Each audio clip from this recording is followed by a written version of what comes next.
At pagkatapos kang maglaro ay eto gumagayak na kami para naman papunta rito sa arcade.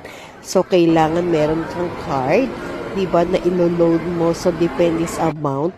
Kung halimbawa ay $20, ito ay meron yatang 160 points, 'di ba? And then syempre, pag mas malaki pa yung ilo-load mo sa card, mas marami kang points and then mas marami kang chance na makapaglaro kung alin dito yung gusto mo.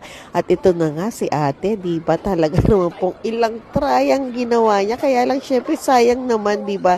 Halos nasa bungad na yung toy na yan. Kaya sabi namin, sige, continue mo lang, 'di ba? At ilan ng beses, 'di ba? Kaya ang ginawa ay eto na lang anak kong isa ang magtutuloy naman. Ayun, nakita niyo ilang beses yata, 3, 4, 'di ba? Kasi nasa bungad na eh.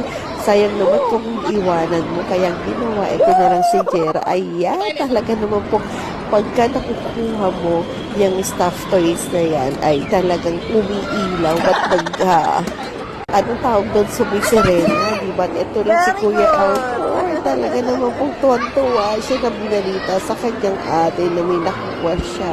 Hindi mo lang alam kung ilang subok ang ginawa niya, di ba? At ito si Chelos na talaga naman pong ine-enjoy ang solong paglalaro niya, di ba? Na ayan, talagang isa yan sa mga favorite niya, di ba? Yung talagang tinatarget ng water itong ating tapos Kuya Elford pa na yung try niya dahil kumuwala ng laman ng kanyang card, diba? Kaya trinay ko na itap yung hawak kong card, diba? At ayan, talaga namang enjoy na enjoy sila. And then syempre si Ate Ellie, ayan, abay nagbabasketball, talaga naman pong magaling na rin pala siyang mag-shoot ng bola, diba?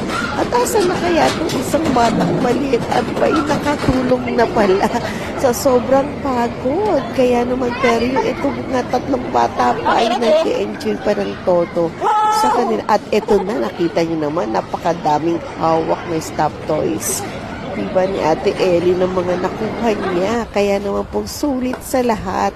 And then, syempre, eto, palabas na kami.